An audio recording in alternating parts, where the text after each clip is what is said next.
Очигледно регистарот на педофили не ги даде очекуваните резултати, она што се очекуваше да се постигне на терен. Детската амбасада Мегеши беше меѓу најсилните поддржувачи на воведувањето на ваква мерка хемиска кастрација.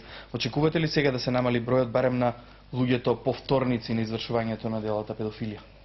Силното залагање, застапување и лобирање на првата детска амбасада Мегеши за построго санкционирање на сексуалните злосторници, родоскринувачи и педофили, посебно кон деца под 14 години, вродија со плод. Од 4 препораки беа 3 прифатени. И мислам дека на овој начин има можност ова патолошка појава да се стави под контрола, особено за рецидивизмот. Она што се залагавме беше прифатено медикаментна терапија или хемиска кастрација, минимум 15 години казна затвор, но не прифатија носење на електронски алки откако педофилот или ќе напушти институцијата затвор. Сметаме дека хемиската кастрација треба да биде задолжителна како мерка и тоа да се воспостави веднаш по напуштање на институцијата затвор, затоа што педофилот на тој начин ќе му се помогне да не го повтори делото, бидејќи детската амбасада се залага за секој повторен случај доживотна казна затвор, целосна изолација или чешкиот модел физичка кастрација како замена за доживотната казна затвор, односно намалување на доживотната казна затвор. Ова не е телесно казнување, бидејќи се делува на психата, односно психичкото расстройство што го има педофилот, бидејќи тој не е способен да го контролира нагонот или бидото, и на тој начин сметаме дека му помагаме и на педофилот, а воедно и на децата да не се повторуваат овие дела. Да, нема никакви здравствени опасности во однос на луѓето кои што го направиле делото, со оглед на тоа дека денеска се посочи што ќе им следува на сите оние кои што ќе извршат дело педофилија. Мислите ли дека ќе влие и на свеста на оние луѓе кои што шетаат по улиците и кои што имаат во план да направат вакво дело? Јас како што посочив, тие не може да го контролираат нагонот или бидото.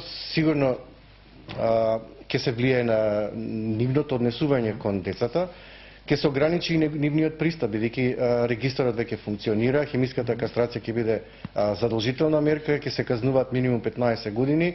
Ако и овие мерки не вродат со плод, како што кажав на почетокот, за секој повторништво, целосна изолација, доживотна казна затвор или чешкиот модел физичка кастрација, која може да се замени со намалување на казната доживотен затвор. А под услов, исто така, сметам дека е многу важно превентивно да се работи со децата во предучилишни установи, во училишниот систем, основно и средно училиште, за заштита и самозаштита и препознавање на опасни девијантни однесувања на педофилите, а исто така и сите кои работат со деца во институциите обврзно треба да го користат регистарот како датабаза за да знаат кого обработуваат и со кого ќе работат во најдобар интерес на децата. Може ли попластично за гледачите да објасниме која е разликата помеѓу хемиската и она и физичката кастрација? Со физичката кастрација дефинитивно се не способува педофилот да го повтори делото. Со хемиската мора голем надзор, стручен на лекарите, на центрите за социјална работа и на полицијата да вршат над педофилот кој треба на секој 3 месеци да се јавува, да ја прима медикаментната терапија за да се стави под контрола неговиот нагон и либидо. Што носи таа електронска алка која што вие имате предложена? Електронската алка сметаме дека е доста битна за органите за прогон за полицијата, затоа што се лоцира каде се движи педофилот, особено педофилите знаат дека се движат таму каде што има деца, дали се тоа градинки, дали се училишта, дали се спортски клубови, на тој начин се детектира и може да се интервенира навремено ако има потреба да се отстрани педофилот од тоа место каде што има група на деца кои одат на училиште и родителите очекуваат да бидат безбедни и сигурни. И тоа веројатно е подобро кастрација од алка со оглед на тоа дека имавме регистар на педофили, каде што беше познато каде има педофили во градот. Хемиската кастрација мислам дека ќе вроди со плод и сигурно земите како Чешка, Данска, Велика Британија, Германија, Јужна Кореја, Русија, Молдавија и Полска не случајно ја вовеле оваа мерка затоа што на тој начин ја ставаат под контрола која се повеќе и повеќе атакува над психата и развојот, правилниот раст и развој на детето, затоа што една од најтешките трауми на кои детето може да му се случи е сексуалната злоупотреба која остава некојаш и доживотен печат.